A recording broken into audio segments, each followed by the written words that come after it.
Petit exercice d'application. On considère la réaction de formation de l'eau liquide. À l'instant initial, on a 2 moles de H2 qui vont réagir avec 2 moles de O2. On nous demande de déterminer le réactif limitant et le réactif en excès.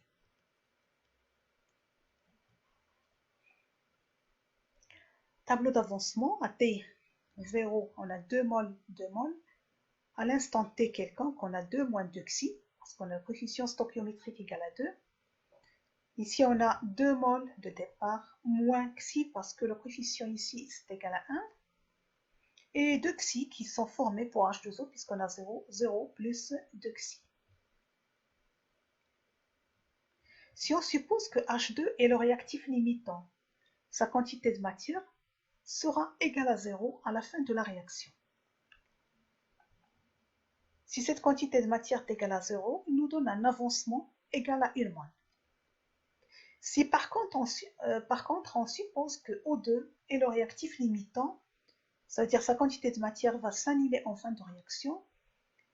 Si elle s'annule, il va me donner xi2 égale à 2 moles. Donc on voit que lorsque l'avancement de la réaction atteint la valeur 1 mol, on a disparition de H2. Par contre, il faut attendre jusqu'à ce que l'avancement soit égal à 2 mol pour avoir la disparition de O2. Donc le réactif limitant est déterminé à partir de l'avancement maximal le plus faible. Donc puisque xi1 est inférieur à xi2, on peut dire que xi max c'est égal à xi1, c'est-à-dire la valeur la plus faible. Donc au maximum, on aura l'avancement qui sera égal à 1 mol. Et donc O2 est le réactif en excès et H2 est le réactif limitant parce qu'il va disparaître complètement. Si les réactifs ne sont pas dans des proportions stoichiométriques, l'avancement est calculé par rapport au réactif limitant. Donc c'est le cas ici, le mélange n'est pas stoichiométrique et on a calculé l'avancement maximal à partir du réactif limitant. Dans l'exercice 2, on nous demande de calculer le nombre de moles de dioxygène O2 nécessaire pour l'oxydation totale de 28 g de fer en Fe2O3 solide. On écrit la réaction. Il faut que la réaction soit équilibrée. On a ici 2 fois 2 fer et on a ici un seul fer, donc il faut multiplier par 2. Ici on en a 2, donc il faut multiplier par 2. Pour les oxygènes, on a 3 oxygènes et donc il faut avoir ici 3 O2, donc 3 demi de O2. Ou bien on multiplie toute la réaction par 2 de telle façon à avoir le coefficient 4, 3 et 2. Condition initiale, à l'instant t égale à 0, on a la quantité de matière du fer qui est la masse sur la masse molaire, donc ça donne 0,5 mol.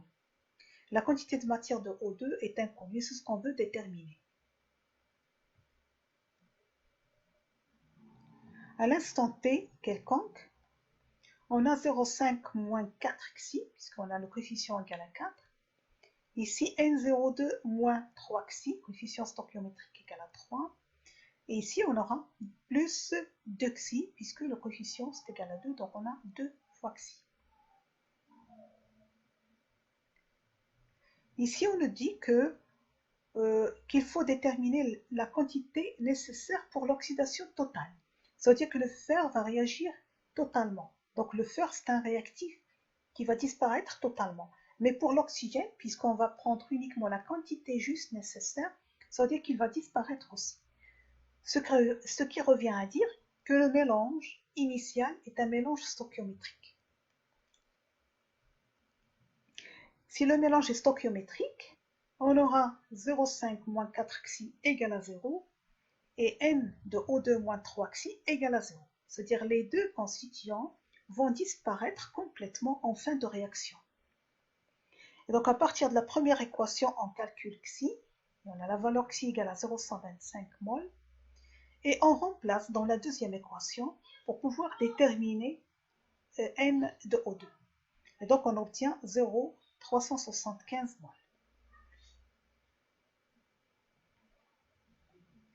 Alors, on pourra utiliser l'expression qui correspond à un mélange stoichiométrique, c'est-à-dire en faisant la même constatation que les deux réactifs sont en quantité stoichiométrique. Et dans ce cas-ci, c'est vrai, on aura le nombre de moles du fer divisé par le nombre de moles de O2, c'est égal à 4 sur 3, c'est-à-dire rapport des coefficients stoichiométriques. Et donc on pourra calculer NO2 à partir de cette équation et on obtiendra la même valeur que nous avons obtenue par le tableau d'avancement.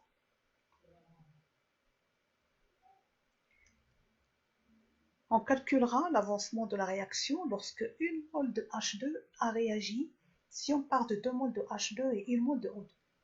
Donc on nous donne les conditions initiales, 1 mol de O2 et 2 mols de H2. Et on voudrait calculer l'avancement lorsque la quantité de H2 qui a réagi c'est égal à 1. Donc 1 mol qui réagit. Le problème qui peut se poser, c'est comment écrire la réaction. Est-ce qu'on écrit la réaction de cette façon ou bien de cette façon? C'est-à-dire avoir un coefficient demi-entier ou bien multiplier la réaction par 2 pour avoir des coefficients qui sont des entiers. Donc on a le choix. Les deux écritures sont correctes. Donc on commence par la première écriture. À t égale à 0, on a 2 mols et 1 mol pour O2. À l'instant t, on a 2 moins 2 xi, toujours coefficient stoichiométrique fois l'avancement. Ici 1 moins xi, et on a formation de 2 xi. Alors on nous dit dans le texte qu'on a 1 mol de H2 a réagi. Donc quelle est la quantité qui a réagi de H2? La quantité qui a réagi, c'est 2 xi. La quantité qui reste, c'est 2 moins 2 xi. Donc la quantité réagissante, c'est 2 xi égale à 1 mol. Donc on a 2 xi égale à 1, donc xi est égal à 1 demi-mol. 1 sur 2. Si je prends la deuxième réaction, condition initiale, de la même manière, donc j'écris là les quantités de matière à t quelconque. Donc on a 2 moins xi, ici coefficient 1, et donc on aura xi. Ici 1 demi, coefficient stoichiométrique 1 demi, donc j'aurai xi sur 2, ou bien 1 demi fois xi. Et l'eau a un coefficient égal à 1, donc j'aurai 1 fois xi. Si je fais le calcul, j'obtiens, donc si on dit la quantité qui a réagi, c'est xi, et c'est égal à 1 mol. Donc xi est égal à 1 mol. Donc nous remarquons que quand on a écrit la réaction de cette façon, c'est-à-dire on l'a multiplié par 2, on a obtenu pour xi 1 demi-mol. Lorsqu'on a écrit la réaction avec coefficient 1, 1 demi et 1, donc on a obtenu un avancement égal à 1 mol. Donc nous remarquons que si on multiplie la réaction par 2, on obtient l'avancement, le même avancement, mais il est divisé par 2.